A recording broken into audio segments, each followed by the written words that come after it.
É muito bom estar aqui de novo, né? Para mim é sempre uma alegria estar em Redenção, estar na Igreja Batista El Shaddai, estar visitando a família. E acho que ano passado eu estive aqui, mas minha família já há quase 3 anos que não veio aqui. E chegou o tempo para nós tirar um pouco de tempo de descanso, né? De Moçambique, da cultura, de tudo que a gente enfrenta ali em Moçambique, para estar aqui também com os irmãos, poder compartilhar, poder descansar, renovar a nossa mente, renovar as nossas forças físicas e poder retornar e continuar ali com o trabalho que Deus tem confiado a nós. Então, é uma alegria muito grande estar aqui. E nossas filhas já estão lá na salinha também, e tem sido os dias, chegamos na segunda-feira, e tem sido os dias gratificantes aqui em Redenção. Amém? Antes de eu começar propriamente na palavra, eu queria falar um pouquinho, né, lá de Moçambique, como que está, as coisas que nós temos feito ali, o trabalho que nós temos realizado. E Yuri, solta aquele vídeo, mas deixa ele um pouquinho baixo, que eu vou estar comentando. E queria mostrar um pouco do que nós temos feito ali em Moçambique. E deixa eu sair do meio.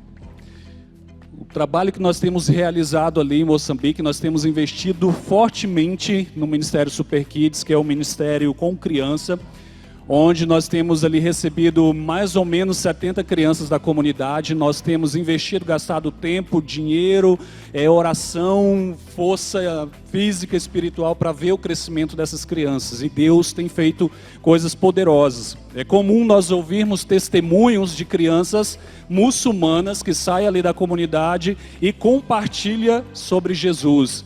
E quando vê aqueles amontoados ali, crianças falando sobre Jesus. Yuri, pausa bem aqui nessa menina um pouquinho e volta aqui um pouquinho nela e escuta o que ela está falando. Ela é uma das meninas que participam no projeto Super Kids. Quero agradecer a Deus que nos fez nós sair de casa até aqui saudáveis, que tem aqui mesmo pessoas que estavam a falar, nós chegar aqui, querendo nos matar, nós falamos assim, que mesmo me matar, eu vou ir lá, se é para ir morrer, vou ir morrer lá mesmo, vou voltar. Pausa aí. Essa menina, nós temos recebido ela ali, e nesse dia agora, um pouco antes da gente vir para o Brasil, nós fizemos um acampamento, como despedida também. E esse acampamento foi proposital para poder ministrar o coração desses adolescentes, porque eles estão desde quando nós chegamos lá, eles estão conosco. E essa menina, ela foi para o acampamento junto com os outros, e o acampamento eles iriam dormir ali, né? E a gente ia ministrar sobre elas e falar de Jesus. Nesse dia, mais ou menos 17 adolescentes receberam Jesus ali. E essa adolescente aí, ela fala que ela ia mesmo, e fala que os pais dela falaram que se vocês ir lá, vocês vão lhe matar lá mesmo, né? Porque lá na base tem essa cultura de que os brancos, né, isso é consequência do período colonial, de que os brancos matam os negros. Então, os pais colocavam medo nessas crianças para que elas não pudessem ir lá ouvir sobre Jesus. Mas essas crianças, elas são insistentes, elas sabem o que elas querem, e elas têm ido assíduo lá no projeto, todos os sábados para esse culto. E ela, na hora de dar o testemunho, ela falou assim, que falaram para ela que nós íamos morrer aqui, mas se fosse para morrer, a gente queria morrer aqui, não queria morrer lá. Isso impactou nosso coração, da ousadia e da fé daquela menina, né, de estar ali. E quando eu falo isso, talvez para alguns é uma coisa simples, mas nós estamos vivendo em um contexto muçulmano, onde certamente muitos ali morrem por causa de Jesus. Isso é uma realidade em Moçambique. Às vezes é Moçambique, não é Afeganistão, mas é uma realidade a perseguição do evangelho lá em Moçambique. Continua o vídeo. Então a gente também tem investido no Educar e Florescer, que é nós alfabetizamos crianças para que elas tenham acesso à Bíblia. E a nossa estratégia tem sido uma estratégia poderosa lá para Moçambique, porque em mais ou menos 50 dias nós conseguimos alfabetizar uma criança. E é uma metodologia nova, tanto no Brasil como lá em Moçambique, nós temos levado ela para lá. E essas crianças têm aprendido a ler para ter acesso tanto à literatura como à palavra de Deus. E ali também elas são evangelizadas através de devocionais. E essa foi a última formatura. E essas crianças e adolescentes têm recebido do Senhor e têm aprendido. E os pais muçulmanos têm vindo nos procurar para falar assim, olha, nossas crianças estão aprendendo de uma forma poderosa. Crianças que estavam na 5ª classe, atrasada, por causa que não sabia ler, têm subido de classe porque agora elas sabem ler. E isso tem sido um testemunho também para as famílias muçulmanas das comunidades, de ver a mudança, não só na área educacional, mas também no caráter dessas crianças. Crianças que chegam em casa e vai orar antes da comida, que vai agradecer a Deus, que vai falar sobre Jesus ali também. E outra estratégia que nós temos também investido é mídia para missões, né? Nós temos criado ali e produzido pequenos filmes contextualizados da palavra de Deus. Nós temos criado histórias ali para compartilhar sobre Jesus para as comunidades. Está um pouco escuro, mas muita gente. Então nós saímos de aldeia em aldeia compartilhando essas histórias. E essas histórias são gravadas na própria cultura, na própria língua deles. E eles se identificam de uma maneira muito grande. E eles recebem essa palavra que está sendo ministrado ali. E também é uma estratégia muito boa, porque nem sempre nós temos a oportunidade de falar de Jesus diretamente, por causa dos conflitos com os muçulmanos que estão ali. Mas essa estratégia tem sido uma estratégia poderosa, e Deus tem salvado pessoas através dessa ferramenta aí também. E outra atividade nossa é a Aldeia Colongo, que na verdade é o coração da nossa missão. Se nós estamos ali em Moçambique é por causa da Aldeia Colongo, né? Quando Deus nos revelou esse lugar, e aonde nós estamos hoje pioneirando um trabalho evangelístico, porque essa aldeia, aí é o espaço onde nós vamos fazer os projetos, mas essa aldeia, ela é 100% muçulmano. Agora, se tem cristãos lá é por causa de nós, mas aí todas essas pessoas que moram e vivem ali, são muçulmanos, né, ou praticam as suas religiões tradicionais, o animismo, que é o culto aos mortos. E nós temos doado a nossa vida para estar dentro dessa aldeia e poder levar a semente do Evangelho, e para que essa semente ela possa multiplicar ali. E para a honra e glória do Senhor, nós temos visto essa semente se multiplicando, porque em uma terra seca, onde não havia nada sobre Jesus, onde não se falava sobre Jesus, hoje nós escutamos pessoas falando sobre Jesus, nós mesmo às vezes debates ali sobre Mohammed e Jesus, mas a presença de Jesus já está ali, né? Nós somos reconhecidos como o povo da igreja, o branco, o pessoal da igreja está lá. Nós temos investido de uma forma poderosa ali para ganhar essas pessoas. Então aí no meio tem sheikhs das mesquitas, aí tem curandeiros, mas esses são as pessoas que nós estamos trazendo para perto, para que elas possam receber a palavra de Deus. E a gente tem visto Deus agir de uma maneira sobrenatural. E então temos investido também nas crianças daquela comunidade. Basta nós chegar ali, vem multidão de pessoas e para estar perto da gente. Isso tem sido uma oportunidade também para a gente criar relacionamentos e também compartilhar sobre Jesus com elas. E hoje nós temos uma família missionária de nacionais que nós já enviamos ali para dentro, já está morando aí em Colongo, e outros estão chegando, e o próximo ano nós queremos nos mudar da cidade para dentro da aldeia, e para ver o trabalho ainda mais sendo expandido ali dentro da comunidade. A semana passada a gente tem recebido relatórios, né, de pessoas que já estão se convertendo aí na Aldeia Colongo através dessas famílias, e isso para nós é uma alegria muito grande, de ver uma terra seca agora ali começando a gerar frutos para o reino de Deus. Aí nós também chegamos, só tinha mato, então no local onde nós, ano que vem nós queremos construir escola, nós queremos construir uma pequena clínica, e aonde vai acontecer tudo aí, também a nossa casa, nós queremos viver aí. Então nós chegamos, só tinha mato, já conseguimos limpar todo o terreno, conseguimos trazer energia, porque lá não tinha. Então nós temos que comprar os postes, comprar os fios, comprar tudo, pagar o eletricista. Então graças a Deus conseguimos puxar energia para aquela área, para essa área aí. A comunidade está aqui atrás. E também agora estamos a orar para que conseguimos fazer o furo de água, porque também não tem água. Em toda a comunidade, com mais ou menos 6.000 pessoas, só existe 3 furos de água. E um ainda seca, né, e não é tão bom. E então é bem desafio nessa comunidade. É um povo muito assim que sofredor, né? A fome nessa comunidade é uma realidade, né? Depois eu vou estar contando algumas histórias ali do que tem acontecido. Então é uma aldeia que realmente carece da presença de Deus, né? Carece ali da transformação que o nosso Deus, que nós já sabemos que Deus pode fazer isso, né? Essa comunidade precisa. Então, aí as coisas têm acontecido e acho que acabou.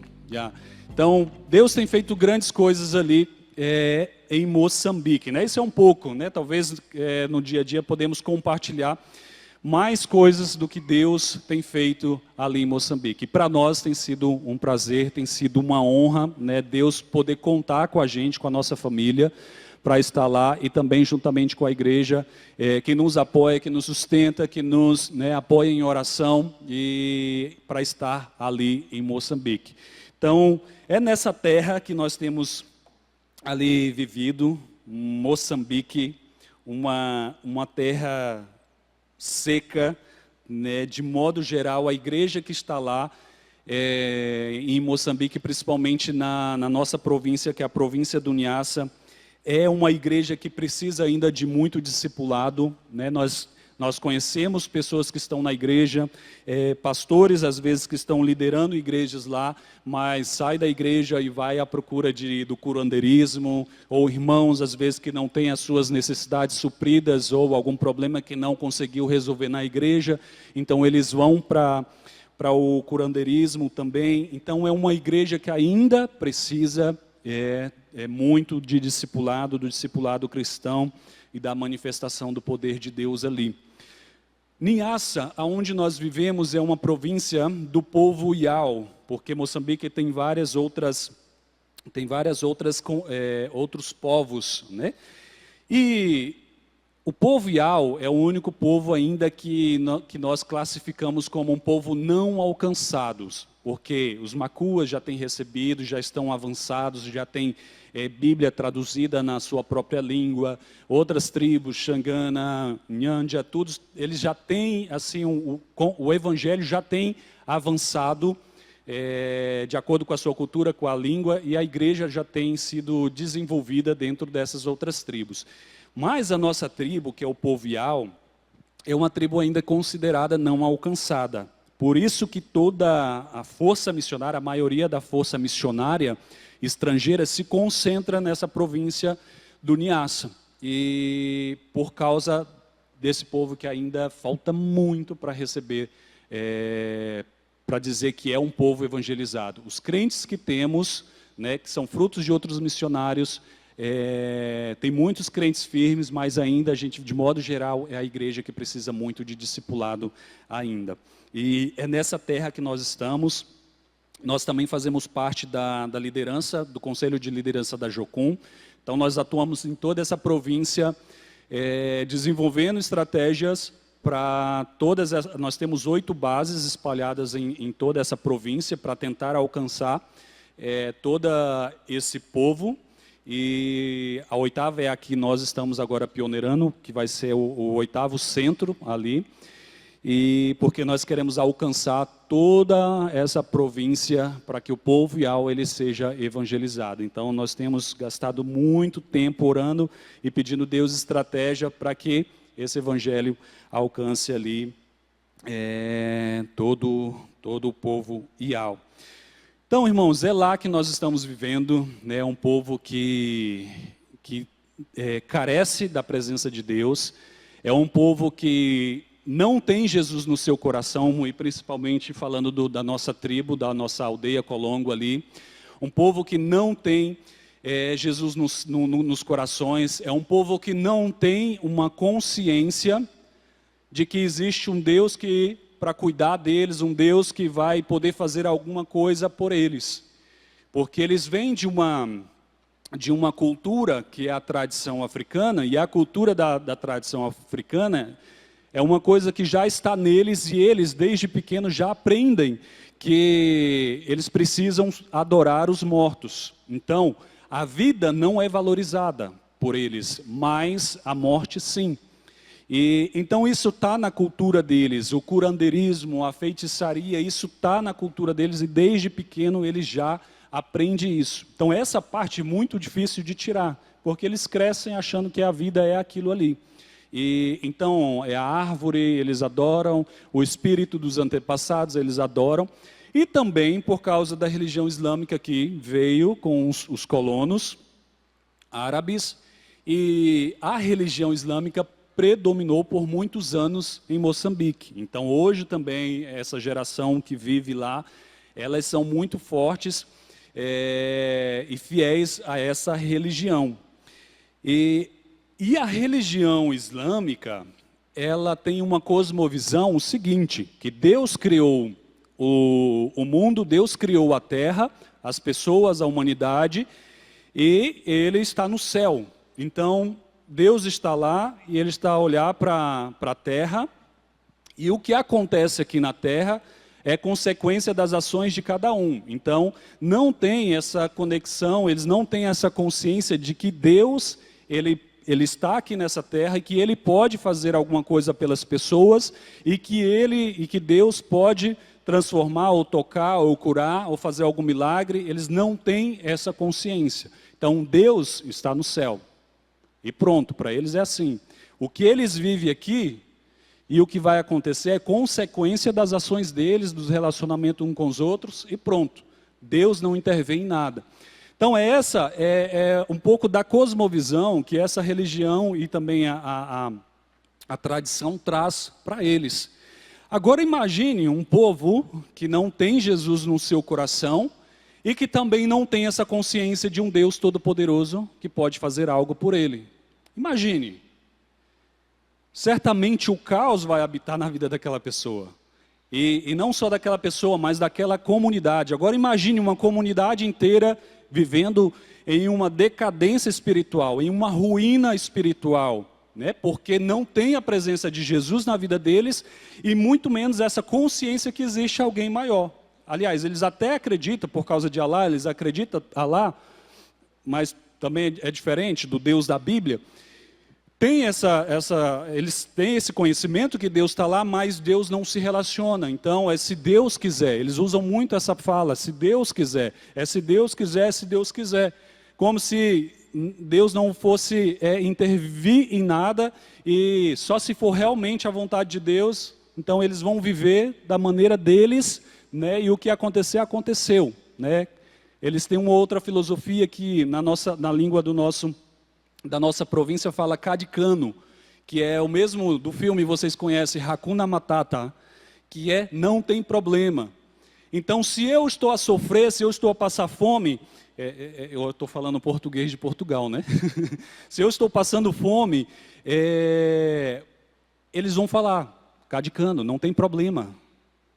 Se o filho está doente e está morrendo, não tem problema, Deus é que sabe, né? Se vai viver ou não, Deus é que sabe. Então eles não têm uma reação, porque tudo que acontece já está pronto, e o que vai acontecer é consequência dessa vida que eles estão vivendo. Agora imagine uma comunidade sem essa consciência e sem esse Jesus no coração. O caos, ele habita nos corações daquelas pessoas. Então, é comum você ver pessoas passando fome, é comum a pessoa ficar 3 dias ali sem se alimentar, e muitas vezes chegam até nós pedindo uma ajuda porque não tem o que comer, e também não tem essa reação para poder fazer alguma coisa, né? Estou falando no sentido de trabalho. É comum que as enfermidades vai assolar aquela comunidade. Então, é comum nós vermos pessoas ali, criança principalmente, morrer de dor de barriga, de alguma virose que pegou e morre. Malária tem sido causa de muitas mortes ali na nossa aldeia. Coisas que talvez para nós é simples, eu vou na farmácia comprar um medicamento e vou resolver. Mas o caos tem instalado ali porque eles não têm Jesus no coração e eles não têm essa consciência que existe alguém que pode fazer algo por eles. Então nós vemos a prostituição de uma maneira em abundância dentro dessas comunidades. A religião islâmica traz o conceito da poligamia, onde um homem ali tem 3, 4 mulheres e não consegue sustentar nenhuma. Os filhos têm 10 filhos, porque também a religião islâmica ensina isso, e eles não conseguem sustentar nenhum, então fica 10 crianças passando fome, doentes, cheios de vermes. Isso é uma realidade em Moçambique. Então você vê as pessoas se envolvendo com feitiçaria, com curandeirismo, você vê pessoas matando o outro, envenenado ou feitiçaria por causa de inveja. Então é um lugar onde habita o que? O caos. A ruína é uma decadência espiritual, porque eles não têm Jesus no coração e eles também não têm essa consciência de que existe um Deus que pode transformar a vida deles. E uma vez eu estava lá na construção que a gente fez, e nós temos Bíblias em áudio na língua deles, e às vezes nós deixamos lá para ficar tocando para eles escutar, os trabalhadores que estão com a gente escutar e ouvindo, né? E quando chegou em Gênesis, aquela parte que Deus, andava no jardim, né, a cada viração do dia, ele, o que é isso aí? Né? Que Deus é esse aí que está andando no jardim? Como assim? Deus não anda no jardim, Deus está no céu. Eu falei, não, na verdade não foi eu que falei, eu não estava, eu tinha acabado de sair, aí meu colega me chamou, ele falou assim, ele está perguntando que Deus é esse que anda no jardim, às vezes ele vem perguntar para mim. Eu falei, vai lá e explica para ele, né, que esse nosso Deus é um Deus que se relaciona com a pessoa, é um Deus que se importa com a vida da pessoa, é um Deus que ele vem e fala conosco, ele se relaciona com a sua criação. Então essa é a realidade deles, eles não têm essa consciência de um Deus poderoso que pode fazer algo pela vida deles. É uma cegueira espiritual e eles vivem. Agora eu queria trazer a consciência para vocês, imaginar aí uma comunidade inteira vivendo assim. Para onde você vira, para onde você olha, tem caos na vida das pessoas. Porque não tem a presença de Jesus. Porque não tem a revelação do poder, não tem a manifestação dos milagres de Deus naquela comunidade. Essa é a realidade de Moçambique e a realidade de muitas aldeias que a gente tem passado, inclusive a nossa ali. Um povo que carece, de fato carece da presença de Deus. Então uma coisa é a gente olhar, a seara é grande, né? Poucos são os trabalhadores, aquele versículo, olhar a seara de longe. Outra coisa é quando você está no meio da seara, né? E aonde você olha, tem necessidade. Né? Para todos os lados você olha, tem necessidade. Por quê? Porque não tem a presença do Senhor naquele lugar. Então, quando nós chegamos lá, nós vamos entrar na palavra, tudo isso faz parte. E quando nós chegamos lá, uma das primeiras coisas que Deus falou conosco é levar essa semente para aquele lugar. Né? Já viu aquelas represas que às vezes você faz uma represa, coloca água lá e de repente começa a ter peixe? Ou aquelas lajes que você passa no prédio e de repente está crescendo capim lá em cima? É mais ou menos isso, é o movimento da vida, né, que Deus falou com a gente. E nós falamos, lá nós temos uma terra árida, nós não temos a presença de Jesus, e por onde nós vamos começar, né? Se todo mundo ali é muçulmano ou está envolvido com as coisas deles lá, como que vamos começar? Então nós começamos a levar sementes frutíferas para aquele lugar, que é pegar famílias crentes e pessoas chaves, e levar, transportar para aquele lugar. Por mais que eu sou missionário, irmãos, eles têm uma resistência muito grande com o estrangeiro. Porque o estrangeiro para eles é uma pessoa importante, é uma pessoa rica que vem de fora. Então eles têm muita dificuldade de abrir o coração para um estrangeiro. Então Deus falou conosco, a gente vamos levar essas sementes para lá. E nós temos colocado pessoas chaves dentro dessa comunidade, e essas pessoas chaves têm semeado a palavra, têm espalhado a palavra, e a gente está vendo já, né, como pipoca as coisas acontecendo. Então, para mim, isso é muito gratificante, olhar uma terra seca e agora ela começa a nascer. Então, esse é o movimento da vida de Deus acontecendo ali em Moçambique. Mas é lá que nós estamos, e é um povo que não tem essa consciência do Deus que nós conhecemos. Muitos deles cultuam e adoram a Alá por causa do islamismo, mas o Alá, né, do Alcorão, muitas pessoas falam, talvez você já ouviu, Alá é o mesmo Deus. Não, até a referência é assim, Alá é Deus, mas o caráter de Alá do Alcorão, ele não é o caráter de Deus da Bíblia. O caráter de Alá é um caráter que vai falar assim, homem, a gente fala que é a religião dos homens lá, né? Ele vai falar assim, você homem pode escolher a mulher que você quiser, né? Isso dá brecha para prostituição, para imoralidade. Ele vai falar assim para o homem, se a sua mulher não estiver te obedecendo, né, senta o chamboco nela, né? Senta o tapa nela, para ela aprender e te respeitar. Isso é coisa do Alcorão. O Alcorão vai dizer assim, se comporte bem, vocês aí homens, porque lá no céu tem muitas virgens te esperando. Então esse é o caráter de Alá, que não é o caráter de Deus. Então mesmo que eles façam uma referência a Deus, não é a mesma coisa. Então imagine um povo que não tem essa consciência de um Deus que ama, um Deus que se importa, um Deus que se relaciona, um Deus, né, que toca, que cura, que liberta. Imagine aí. Agora imagine a sua vida. Imagine você, se você não tivesse essa consciência desse Deus transformador, ou da presença de Jesus em seu coração. Como que seria a sua vida hoje? É até difícil para a gente imaginar, porque nós, mesmo não crente, nós crescemos tendo a consciência que existe uma autoridade espiritual que é Deus. Mesmo eu não sou crente, mas no meu cotidiano eu vou falar, meu Deus, me ajuda nisso aqui. Porque a gente tem dentro de nós, brasileiros, nós temos essa consciência do Deus do céu. O Deus que é o Deus e que rege toda a terra. Mas imagine você sem Jesus no seu coração e sem essa consciência. Como que seria a sua vida? Certamente também o caos iria habitar sobre você. Certamente muitas coisas iriam acontecer dentro de você e certamente você estaria em uma decadência espiritual. Mas nós temos um Deus que se importa com cada um de nós. E eu queria convidar vocês a abrir a palavra do Senhor lá em Lucas, capítulo 19, versículo 1. Lucas capítulo 19, versículo 1.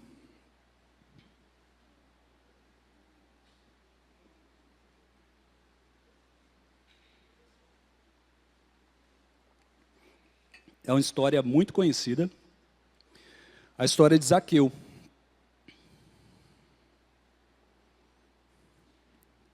Vamos ler? Diz assim, Jesus entrou em Jericó e começou a atravessar a cidade. Havia ali um homem rico chamado Zaqueu, chefe dos publicanos. Ele queria ver quem era Jesus, mas sendo de pequena estatura, não conseguia por causa da multidão. Assim correu adiante e subiu em uma figueira brava para vê-lo, pois Jesus ia passar por ali. Quando Jesus chegou àquele lugar, olhou para cima e ele disse, Zaqueu, desça depressa, quero ficar em sua casa hoje. Então ele desceu rapidamente e o Senhor o recebeu com alegria. Todo o povo viu isso e começou a se queixar. Ele se hospedou na casa de um pecador. Mas Zaqueu levantou-se e disse ao Senhor, olha, Senhor, estou dando a metade dos meus bens aos pobres, e se de alguém eu extorqui alguma coisa, devolverei 4 vezes mais. Jesus disse, hoje houve salvação nessa casa, porque esse homem também é filho de Abraão, pois o Filho do Homem veio buscar e salvar o que havia se perdido. Amém? Queria dar uma ênfase nesse versículo, último versículo 10. Pois o Filho do Homem, ele veio para buscar e salvar o que estava perdido. Irmãos, essa história é bem conhecida do publicano, do Zaqueu, pequeno, que sobe numa árvore para ver Jesus, né? E publicano era uma pessoa que coletava impostos, um judeu, provavelmente, escolhido pelo Império Romano para coletar impostos do seu próprio povo.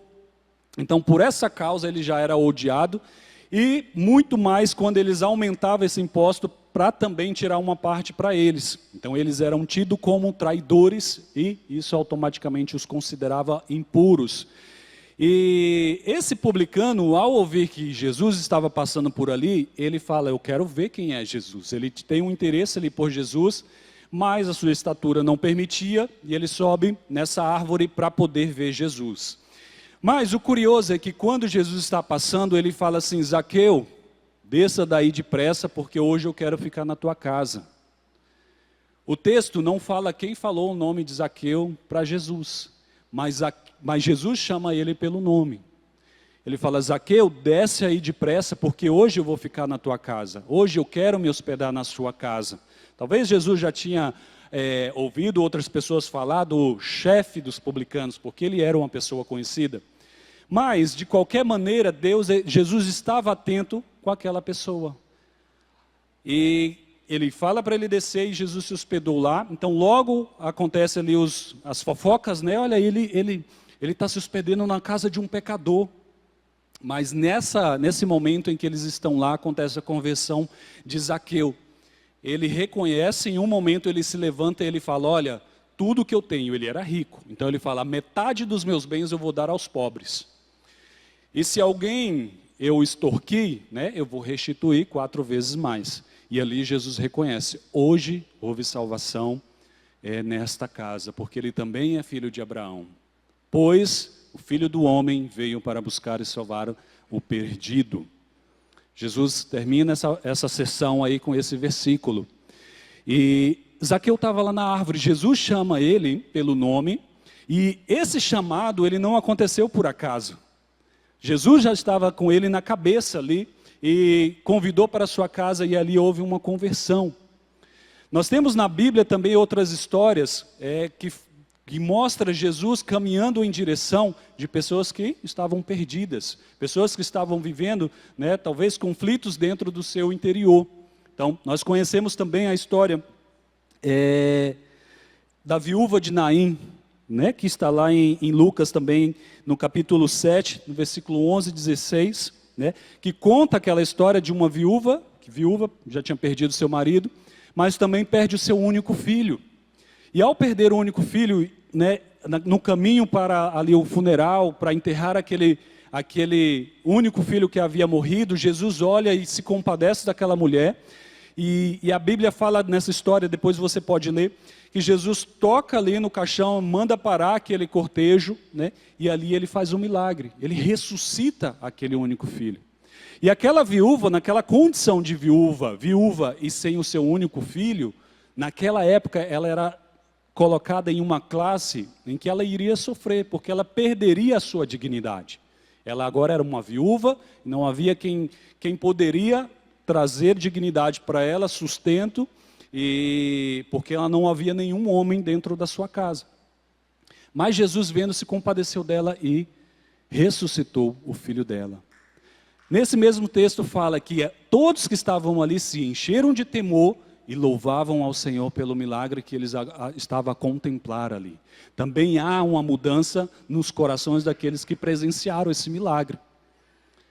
Essa é uma outra história em que Jesus, no seu ministério, ele olha e vê alguém necessitando ali da glória e da transformação dele. E ele vai em direção àquela mulher e transforma a vida daquela mulher. Nós temos outra história também bem conhecida, João, a mulher samaritana, João 4. conta a história da mulher samaritana, uma mulher que estava no poço, provavelmente na hora do almoço, e lá em Moçambique temos, como eu falei, temos 3 poços, e é um poço que, fundo, que tem uma bomba, então elas bombam ali essa água, e irmãos, faz fila para essas mulheres pegar água, e lá na cultura é quase igual ao Antigo Testamento. Fazem filas de mulheres para pegar essa água. Então o que acontece? Elas saem cedo por causa do sol, porque depois elas têm que fazerem almoço, ou também para poder chegar primeiro no poço, e também para poder conseguir água, porque provavelmente vai acabar aquela água ali, vai diminuindo. Então elas vão todas bem cedo para fazer esse trabalho. Então, hora do almoço, realmente não tem gente pegando água ali, porque elas já estão em outras atividades.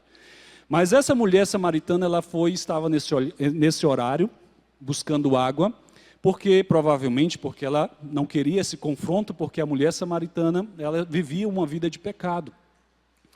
Mas Jesus teve esse encontro com ela nesse horário. Será que foi por acaso que Jesus teve esse encontro com aquela mulher? Eu não acredito que foi por acaso.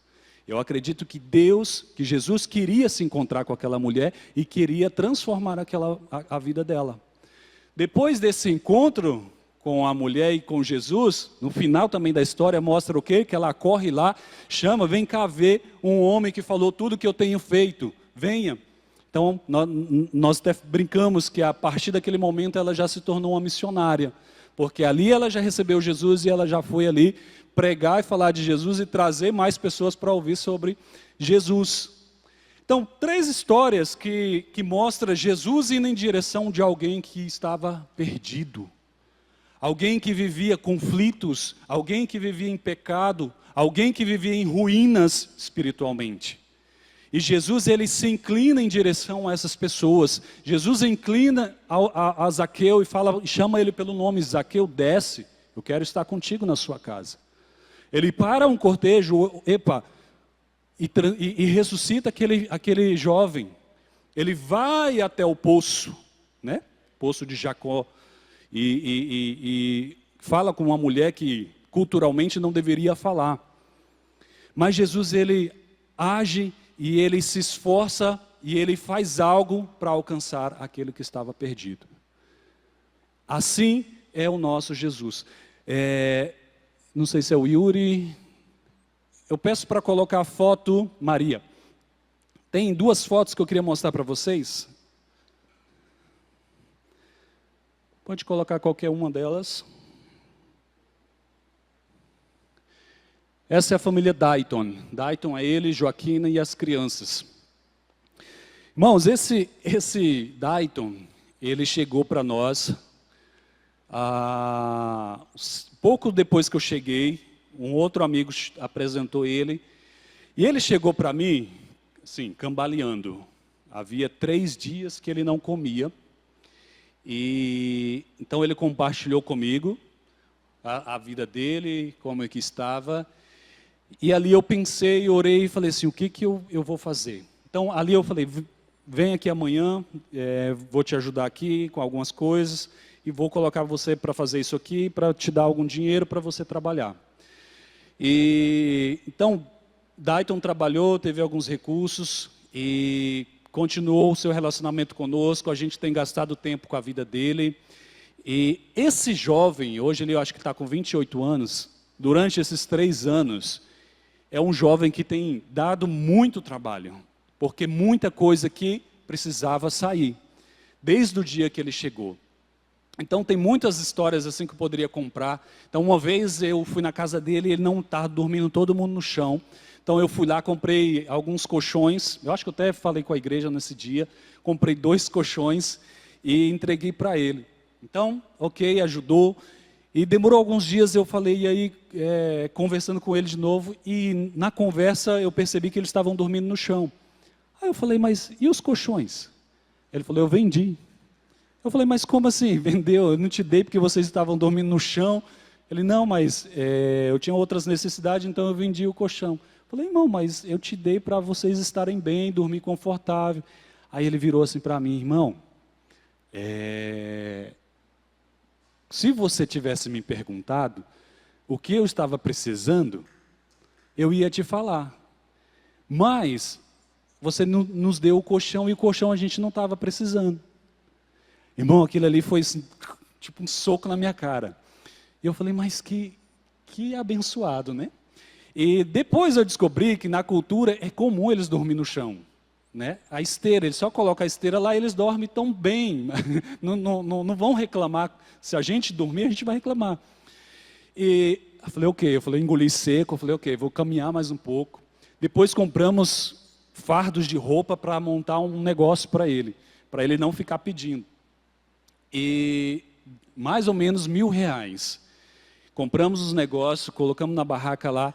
Irmãos, ele acabou com tudo, a roupa, a barraca, não sobrou nada. E eu falei, mano, cadê o dinheiro? Ele, irmão, acabou. O único que tinha, ele falou que roubou. Eu falei, meu Deus, o que eu vou fazer com ele? Ok, perdoei. Falei, irmão, cuida da minha horta. Eu vou te dar um dinheiro e você vai cuidar da minha horta. Falei, ok. Falei, você sabe? Sei. Irmãos, a gente foi para algum lugar e voltou. Quando eu voltei, a horta estava igual estrada quando passa o trator, fica aquele barro vermelho. Eu falei, o Dayton não tem jeito. O Dayton, ele tem o espírito de destruir tudo o que chega na mão dele. Mas eu falei, vou caminhar com ele até onde der. E continuamos. Mas eu percebi um dom na vida de Dayton. Ele é uma máquina para batizar pessoas. Põe ele no lugar e ele começa rapidamente a conversar com aquelas pessoas, prega o evangelho, aquela pessoa aceita Jesus e ele já leva para batizar e batiza ali. Eu falei assim, ali tem uma coisa muito importante. E então, desde quando nós chegamos, nós temos caminhado com essa família. Agora mesmo eles estão numa escola, passando por um treinamento. Já cresceram muito e estão passando por um treinamento. Essa semana, lá no prático dele, ele manda foto, ele também com 3 jovens, né, falando na língua, aceitando Jesus e ele batizando esses jovens. Coisa que, irmãos, quando fala de batismo na cultura Yao, é caso de morte. Se os muçulmanos descobrem que alguém ali está se batizando, aquilo ali vira caso de polícia. É problema grande. E ele tem essa habilidade. Mas por que eu estou contando essa história? Porque o Dayton foi uma das pessoas que Deus, através dessa palavra, Deus tem colocado para que a gente cuidasse deles, para que eles também fossem pessoas que pudessem gerar transformação na vida de outras pessoas. Coloca a outra foto. Essa é Melody e Fernando, são irmãos. Melody é uma jovem também, acho que 26 anos, não sei, né? 22 anos. A mãe dela foi fruto de uma outra missionária americana. E depois disso a mãe dela faleceu, mas antes de falecer, quando ela ainda era menor, essa missionária falou assim, olha, eu vou cuidar da sua filha, não se preocupe. E então essa missionária começou a cuidar de Melody, e depois a missionária voltou ao país dela. Então a Melody ficou ali num grupo de cristãos de uma comunidade, mas ali também passou por muito sofrimento. Mas quando ela decidiu servir a Jesus, seguir a Jesus, né, quando ela falou assim, não, eu vou ser cristã, a família dela expulsou ela de casa, porque isso é comum lá. Se a pessoa publica, eu vou seguir a Jesus, então a família, eles vivem em clã, então pai, mãe, está todo mundo junto, sobrinho, tio. Então naquele momento, então você vai agora viver com os cristãos, né? Vai lá, sai da nossa casa e vocês vão viver lá, você vai comer lá e agora é com eles. Não é mais conosco, com os islâmicos. Então, Melody também nos aproximou e a gente ouviu a história dela e começou também, de uma maneira, de certa forma, a cuidar da Melody. E certo dia ela chega na nossa casa e ela é uma solteira e ela chega na nossa casa, chama a Lene e começa a chorar, né? E fala, aí uma das maneiras que a gente achou de ajudar ela, porque a gente não pode, né? Isso não é bom, chegar e dar ajuda para todos eles, isso não é saudável para eles, porque eles já têm essa cultura, por causa do colonialismo, que o branco é culpado de tudo que eles sofreram, então se você chega, você tem que pagar e restituir eles. Então a gente não pode sair dando ajuda de qualquer maneira, porque eles vão confundir isso aí, e eles não entendem que é uma ajuda, uma oferta. Eles entendem que você tem a obrigação de fazer isso. Então, uma das maneiras que os estrangeiros fazem é trazer para perto, dar algum trabalho, ensina a trabalhar e ele vai ter o salário, algum pequeno salário. Então, nós fizemos isso com a Melody, trouxemos para perto, vamos nos ajudar nas nossas tarefas e você vai ter um dinheiro para você ir se mantendo. Melody chega um dia chorando, né? Chamou a Lene, eu pequei contra Deus, eu pequei contra vocês, eu quero me demitir, eu não vou mais ficar aqui. E aí a Lene ouviu, me chamou e eu falei, o que aconteceu? E ela falou assim, eu estou grávida, né? Está aí com a barriga. Vai nascer agora em dezembro. E ali eu respirei, eu falei, tá, né? Eu falei, fui orar na minha mente aqui, falei, Deus, o que a gente faz aqui com ela? Aí eu perguntei, e o pai? Ele é cristão ou ele é muçulmano? E aí ela, é muçulmano. Aí eu falei assim, é muçulmano fraco ou é muçulmano forte, né? Porque se fosse fraco a gente chamava para perto e ia tentar alguma coisa. Aí ela ficou assim, eu falei, chama ele amanhã para eu conhecer. Então chamou ele e eu fui conversar. E logo quando ele chegou bem arrumado, conversava muito bem, e ali eu percebi, falei, isso aí não é um simples muçulmano, né? É um jovem, mas nós falamos Shenri, que é os aprendizes para ser líderes da mesquita. Então, o pai era uma pessoa também grande, é uma pessoa grande. Falei, aqui não vai dar certo. O que a cultura impõe para a Melody? Duas coisas. Isso é comum, está na propaganda das farmácias. Você vai matar o seu bebê, né? Porque agora você se prostituiu. Então, uma comunidade que habita o caos, mas na hora que acontece algo com um cristão, é isso que eles vão dizer. Você prostituiu, agora você arranca esse menino, mata esse menino. Você está nos envergonhando, a família. Então essa foi uma opção para ela. E a outra opção é, negue a Jesus e case com muçulmano. E aí ela veio para a gente falou, olha, para começar não precisa se demitir. Fica aqui e a gente vai ver como que Deus vai conduzir a coisa. Então depois a gente procurou outros, conversou com a base e conversou com ela, falou assim, olha, você precisa confessar. E aí ela confessou para a base, confessou para a igreja, e aí a gente falou, vamos caminhar com você para que você não mate o seu bebê, mas que também você não negue a Jesus. Então, casos assim, é o que a gente recebe constantemente lá. Eu peguei dois exemplos por causa do tempo, que a gente, né, tem que julgar ali na hora e ouvir de Deus o que tem que fazer com aquela pessoa. Então hoje, essa casinha é a casinha que a gente construiu na aldeia para dar suporte para a gente.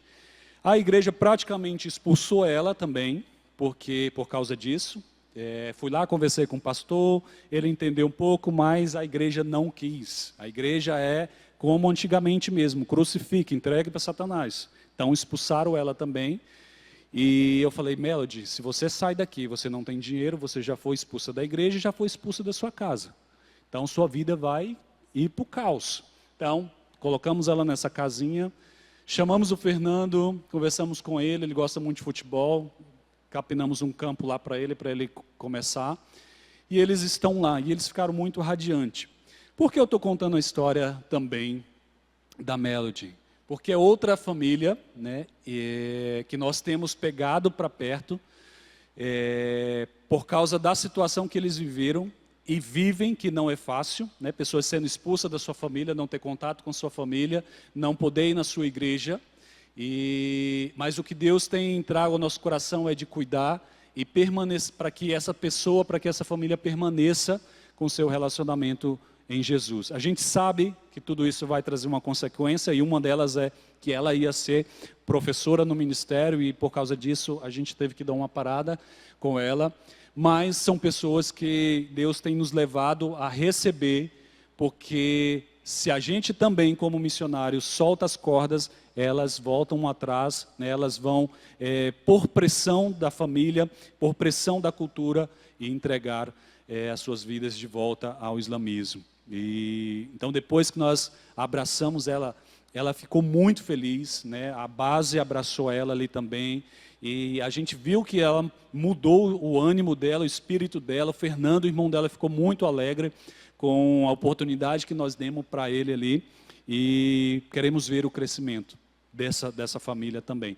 Tem muitas outras histórias que nós poderíamos contar aqui, mas são pessoas que a gente tem visto que Deus se importa. Temos visto ali pessoas que, e da mesma maneira que Deus correu atrás dessas pessoas, Deus tem nos ensinado a correr atrás de pessoas ali, porque toda pessoa, todo ser humano é importante para o Senhor. E são pessoas que vivem, como eu falei antes, sem essa consciência, que não tem expectativa nenhuma. Mas Deus tem nos ensinado a correr atrás daquelas pessoas, a correr atrás de pessoas que estão vivendo, né, essa ruína espiritualmente, para que elas tenham uma novidade de vida. Nós temos visto ali com os nossos olhos, né, a vida dessas pessoas sendo transformada. Então, como eu falei, hoje Daito muito feliz, sendo bênção lá onde ele está, né, convertendo pessoas. É uma das pessoas que mais converte ali, né, claro que é o espírito mais ele prega o evangelho, para ele parece que é muito fácil. Para os outros não é tão fácil, mas quando ele compartilha, as pessoas aceitam. E tudo isso porque o nosso Deus se importa. E toda essa história começou com uma revelação que Deus falou, né, quando a gente estava aqui no Brasil. E como Paulo fala, né, do Evangelho, o Evangelho não foi revelado por ele, por humanos, mas pelo próprio Jesus. E da mesma forma, Colongo não foi revelado para nós porque alguém fez um convite, vem para cá, mas porque o próprio Deus revelou isso ao nosso coração. E para mim isso é a maior prova de que Deus se importa com as pessoas. Porque Colongo era uma aldeia esquecida, mesmo os missionários que estavam ali passavam na frente, voltava, passava e voltava, mas nem sabia o nome daquela comunidade. Hoje lá todo mundo já conhece Colongo e hoje a gente vê esses milagres e esse movimento de cristão dentro dessa comunidade. E isso para mim é a prova de que Deus se importa com o perdido. Deus, ele se importa com aquele que está vivendo em uma decadência espiritual, em um caos dentro de si, porque Deus não tem prazer na morte do ímpio, Deus não se alegra em ver uma pessoa vivendo na destruição, mas ele tem poder e autoridade para transformar a vida de cada um. Isso é o que tem acontecido ali em Moçambique. Mas eu queria também deixar essa palavra ao coração de vocês, ao coração, porque é uma palavra que fala ao meu coração. Quando eu, adolescente, né, recebi o Senhor Jesus Cristo, eu vivi um vazio muito grande. Vocês conhecem a escola Eva Tomé, e eu fui para o Eva Tomé para uma festa, e eu lembro que eu estava ali dentro, aí, né, e naquele momento foi cena de filme, assim, parece que eu vi tudo em câmera lenta, e eu vi o meu coração ali, naquele momento ali eu senti um vazio tão grande, né, e pensei assim, o que eu estou fazendo aqui? E naquele momento, era um momento ali que, né, o diabo ali, com as amarras na minha vida, naquele momento era o momento que o Espírito Santo, que Jesus, né, entrou na minha história, né, para quebrar aquelas amarras. E naquele momento, né, eu pensei, o que eu estou fazendo aqui? Então saí, pulei o muro, né, porque eu não podia sair pelo portão, não paguei o ingresso. E saí na chuva chorando, né, com um vazio muito grande no meu coração. Naquele outro dia, era domingo, recebi o convite da minha tia para ir para a igreja e eu me converti. No mesmo ano eu recebi o meu chamado e eu estou até hoje caminhando com Jesus. Porque um dia também Jesus se importou comigo. Eu estava lá, ninguém falou de Jesus para mim naquela festa, mas Jesus, né, ele fez um esforço para me alcançar naquele lugar. Ele fez um esforço para quebrar o domínio de Satanás na minha vida, para me alcançar e transformar a minha vida. Jesus, ele já fez um grande esforço, que foi a morte dele na cruz. Mas, irmãos, não sei se vocês têm a consciência, que a cada dia ele está se esforçando também para nos alcançar, para gerar transformação na nossa vida. Mesmo nós que temos uma consciência de um Deus que é poderoso, mesmo nós que temos Cristo no nosso coração, muitas vezes nós passamos por tempos difíceis e momentos em que a gente, né, sente aquela crise dentro de nós, né? Eu sou humano, eu sou pecador, e lá em Moçambique às vezes isso acontece comigo. Mas Jesus todo o tempo ele está se esforçando para alcançar, porque ele se importa com cada um de nós. Os olhos do Senhor estão sobre todos e nenhum está passando despercebido ao Senhor. Então eu não sei como está a sua vida hoje. Eu não sei o que você enfrenta no seu particular. Eu não sei o que, né, realmente está acontecendo lá no interior. Mas eu quero dizer que Jesus, da mesma maneira que se importou com esses aqui da Bíblia, da mesma maneira como Jesus se importa com os lá da África, Jesus ele se importa com a sua vida também. Você não está esquecido e Jesus não está cego para aquilo que você está vivendo. Jesus não está apático à sua realidade, mesmo que seja difícil nesse exato momento. Jesus, ele se importa e ele quer transformar a vida de cada um. Amém? Eu queria convidar a igreja a se colocar de pé.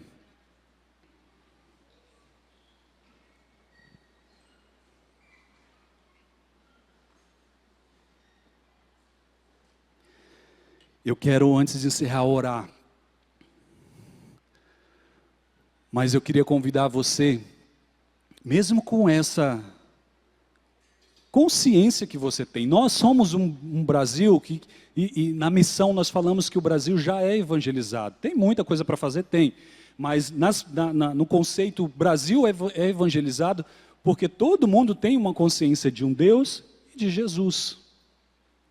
Mas mesmo com essa consciência, eu queria convidar você a abrir o seu coração para o Senhor, a expressar o que passa no seu coração e permitir que Ele continue a te levar em níveis mais altos. E da mesma forma que Jesus, né, Lucas, no livro de Lucas inteiro, é um livro voltado para pessoas que Jesus olhava e via a necessidade de ir lá alcançar aquelas pessoas. Então que assim seja também o seu olhar. Que você, que já tem Jesus no seu coração e essa consciência de um Deus altíssimo, que você também comece a olhar ao seu redor e identificar pessoas que precisam de uma intervenção sua. Um olhar para os perdidos. Talvez hoje a sua vida está boa, está tudo bem, está tudo andando bem, mas talvez a pessoa que está do seu lado precisa de uma intervenção. E muitas vezes Jesus quer contar com a sua vida. Amém?